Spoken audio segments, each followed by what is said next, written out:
This is when I had retweeted you when you were asking the people for their now or never teams. And this is what I didn't expect. So I want to run this by you because I hadn't thought about it this way. And I find this one interesting. So this is from Valiant Hermes on Twitter. Said, Auburn fan here. It kind of feels now or never going into this season. I want to see improvement, sure, but Auburn going 8-4 seems kind of meh.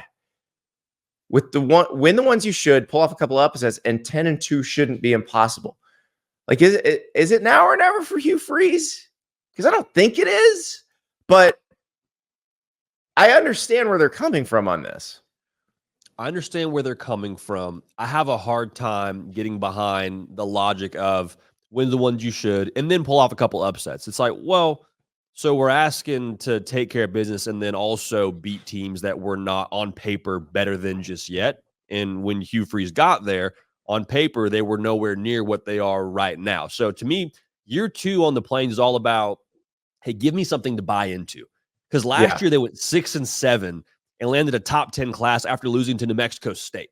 So, like, there's obviously a tremendous sales pitch there. The resources are in line for Hugh Freeze and Auburn, and the staff is doing a phenomenal job. So it's like, hey, give me something to see that as a recruit, this thing is going to be continuing to trend the right direction. Like, if they could win 9 games, I think that'd be the sweet spot. I think they'd also be in that range to flirt with a top 5 class on signing day. So I think this is another solid block you got to lay down. Like, I'm looking for a pop year and not so much like if they go 8-4, I'm not wildly concerned about the direction of Hugh Freeze and Auburn. It probably means they lost a couple of swing games and some things didn't go their way, but I'm not wildly concerned about a 2-win improvement for Auburn.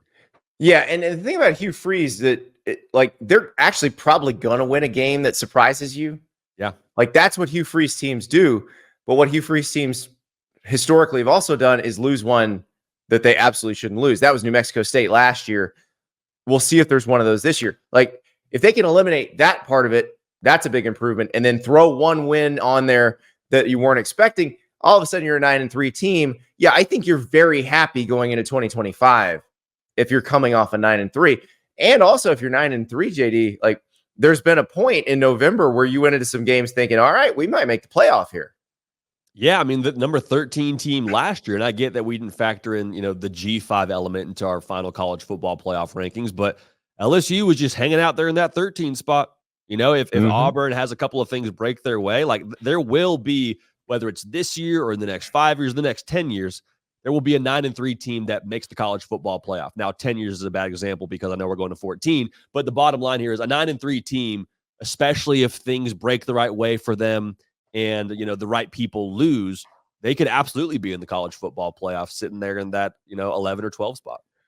Yeah, and the middle of that schedule is absolutely brutal. Now, I know there's some open dates in there, but Oklahoma at Georgia at Missouri at Kentucky is no fun. Like, that's a tough stretch right there.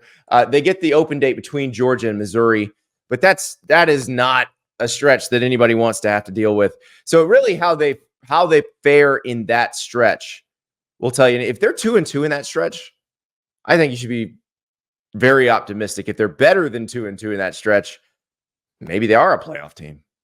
If they can go into Georgia with wins over Arkansas and Oklahoma and be undefeated, that would, I think, make me, one, very excited if I'm an Auburn fan. And then two, if I have to play Auburn still on the schedule, I'm like, all right, they got some mojo. Like Payton Thorne, if they're undefeated and they've beat those two teams as well as the other gimmies, like, starting to roll a little bit. The confidence is high. The buy-in is high. The swagger is high. Like, I'm just saying that to start in that fashion and go into the game against Georgia, even if they lose and they play Georgia close, like, I think there would be a lot of belief internally that could propel them the rest of the way, especially that game, second to last game of the year, where they play A&M before Alabama. That, to me, could be the differentiating factor between 8 wins and 9 wins, or heck, if we're going to go ahead and talk about what my man was talking about, be in that 10-win range.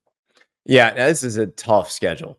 So let's be fair here. We just saw Miami's schedule, and you throw up Auburn's schedule, and it's like, oh, that's very different. That's very difficult. So we'll see what happens, but it is going to be it's going to be wild on the Plains. I'm telling you right now, that is going to be a roller coaster ride. Which look, Auburn fandom is a roller coaster ride. If you have not seen that SEC Shorts, it's a classic.